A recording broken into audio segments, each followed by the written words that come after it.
संसद की पुरानी बिल्डिंग से नई बिल्डिंग में पहुंच चुका है हमारा लोकतंत्र। और इस बिल्डिंग में पहुंचते ही जो सबसे महत्वपूर्ण बिल पेश किया गया है, जिसको ऐतिहासिक करार दिया जा रहा है, वो है महिला आरक्षण बिल। इस बिल को लेकर के तमाम राजनीतिक दल जिन्होंने ये कहा है कि हम समर्थन करेंगे, लेकिन अब उसमें कुछ इफ बट्स यानी कि कुछ कुछ ऐसी बातें सामने आने लगी हैं कि अगर ऐसा होगा तब हम समर्थन करेंगे और ये बिल पास करवाएंगे। ऐसे में टीएमसी यानी कि ममता दीदी की तृणमूल कांग्रेस का क्या स्टैंड है, हमारे साथ मौजूद है, क्योंकि महिला आरक्षण की बात हो रही है, लिहाजा हम महिला सांसदों से ही कोशिश कर रहे हैं कि उनकी बात जाने कि आखिर उनका क्या मानना है। डोला सेन जी, डोला जी नमस्ते। डोला जी, हम चाय पर चर्चा करने के लिए आपके पास सुबह से पहुंचे हुए हैं, क्योंकि मुद्दा ऐसा है, मुद्दा है महिलाओं से जुड़ा हुआ। ऐसे में आप लोगों का क्या स्टैंड है, तृणमूल कांग्रेस का क्या स्टैंड है, क्योंकि आप लोगों ने बिल की कॉपी भी देखी होगी, जो प्रावधान रखे गए हैं, क्या स्टैंड है आप लोगों का? देखिए, पहला ये हम बोलना चाहेंगे कि 24 का इलेक्शन सामने आ चुके हैं। पहला तो ये इलेक्शन की स्टांस है। अभी इलेक्शन के लिए बहुत कुछ अच्छा करने की कोशिश में मोदी जी और उनकी सरकार जुड़े रहेंगे। With due respect, I will tell that हमने तो पिछले 9.5 साल में नहीं देखे कि वो पार्लियामेंट को कुछ सम्मान देते हैं, कोई एमपीओ को सम्मान देते हैं कि आते हैं, हाउस में आते उनके काम कर, पार्लियामेंट में आते उनके काम करके चले जाते, हाउस के अंदर नहीं आते। ये हम देखने के लिए आदत पड़ गया था। अचानक काल क्या देखा, सेंट्रल हॉल में एक बार, लोकसभा में एक बार, राज्यसभा में एक बार, परसों भी लोकसभा में एक बार, तो करीबन 24 घंटे के कम टाइम के अंदर 4 भाषण सुनना पड़ा। तो ये भाषण का मतलब ये है कि ये पिक्चर सबको देने का कोशिश में मोदी जी जारी है, कि ट्रेजरी बेंच जारी है कि यही तो प्रधानमंत्री सबको सम्मान करते, यही तो वो हाउस में आते, यही तो भाषण देते हैं। ये एक है election stance. Women reservation bill भी इलेक्शन स्टांस है, आ चुके हैं, तो चलो ये लगा दो। जैसे और कुछ इलेक्शन, नई बिल्डिंग, इलेक्शन स्टांस, ये सब स्टांस अभी चलेगा। तो उसके अंदर ही वीमेन रिजर्वेशन बिल पड़ता है, नंबर 1। नंबर 2 हम बोलेंगे कि हम लोगों को पता है कि ये सरकार जरा जुमले का सरकार है, और ये टर्म हम लोगों ने ऑपोजिशन की तरफ से नहीं बोले। उनकी नंबर 2 और ऑनरेबल होम मिनिस्टर ने बोले थे, जब पूछा गया था 19 के इलेक्शन की टाइम कि क्या हो गया, 14 में बोले गए थे कि सबको 15 लाख मिलेगा, 5 बरस हो गया, किसी को 15 पैसा नहीं मिला, तो काला धन कहाँ गया, एटसेट्रा। तब उन्होंने क्या बोला, वो तो जुमला है। इसका मतलब क्या, इलेक्शन के टाइम ये सब जुमला झूठ बोला जाता है, उसका कोई मतलब नहीं। तो देखिए, ये वीमेन रिजर्वेशन बिल भी जुमला होने वाला है। क्यों हम बोल रहे हैं, अब देखिएगा, इसमें लिखा हुआ है कि ये अभी पास होगा, तब भी ये अभी इम्प्लीमेंटेशन में नहीं जाएगा। कब जाएगा, जब 2026 में सेंसस होगा, उसके बाद डिलिमिटेशन होगा, उसके बाद वो इम्प्लीमेंटेशन के बारे में सोचेंगे। बुलंद चाय पीते हैं। हाँ, तो सोचिए, तो क्या किया जाए। ये तो तो parents gifted voice and Mamta gifted spirit, आवाज ऐसे ही आते हैं, क्या में भी गूंजती रहती है, इसी वजह से मैंने कहा कि थोड़ा सा आराम भी मिल जाएगा। सोचिए, अगर 26 की बाद ये आएगा इम्प्लीमेंटेशन में, तो इलेक्शन स्टांस नहीं, अभी क्यों ये करेंगे बताइए, ये तो करने का कोई मतलब ही नहीं था। बेवजह ये इलेक्शन स्टांस के लिए लिया, और जुमला भी हो सकता कि करके देखिए, सदन में जब चर्चा होगी तो आप लोगों का रुख क्या होगा। हाँ, देखिए, हम और भी जुमले देखे हैं। एनपीआर एनआरसी सीए लेकर कितना हम तमाशा मचाई, कितना जोर जार से ये पास किया गया, उसके बाद नो इम्प्लीमेंटेशन। फार्म बिल के लिए सबको सस्पेंड भी कर दिया गया, उसके बाद रिवोक। तो जुमले तो चलते आते हैं। ये और एक जुमले का लिस्ट में आ गया। अगर मैं अच्छा, स्टैंड देखिए, हम तृणमूल कांग्रेस की ओर से हम बोलेंगे, हमारे लीडर है आदरणीय ममता जी।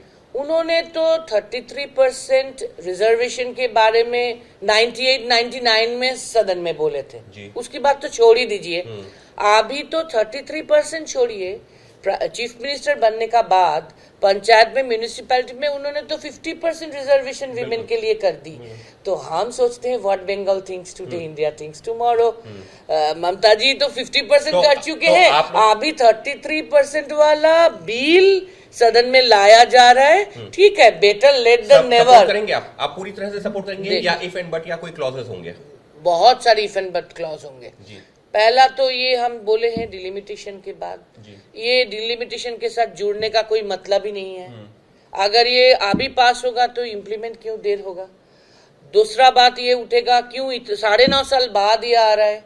ये तो 10 साल में जब यूपीए 2 गवर्नमेंट था तब राज्यसभा में पास हो गई थी, तो आज क्यों ला रहे हैं? तीसरा ये बात उठेगा अगर SC ST में ये रखा तो OBC में क्यों नहीं रखा? ये सब उठेगा। फिर भी हम एज अ होल बोलेंगे कि ठीक है, बिलेटेड डिसीजन होते हुए भी बेटर लेट देन नेवर। हम विमेन रिजर्वेशन बिल को स्वागत तो करेंगे, लेकिन जुमले पर हमको बहुत नाराजगी है कि आज वो बोलेंगे और 26 को रहेंगे नहीं रहेंगे। हमको तो लगता है कि वो इतने डर रहे इंडिया अलायंस के ऊपर। देखिए काल क्या हुआ, एक LOP को बोलने का मौका मिला। एक LOP के 15 मिनट 20 मिनट की भाषण के अंदर 4 मिनिस्टर को उठना पड़ा प्रोटेस्ट करने के लिए और इंटरप्ट करने के लिए।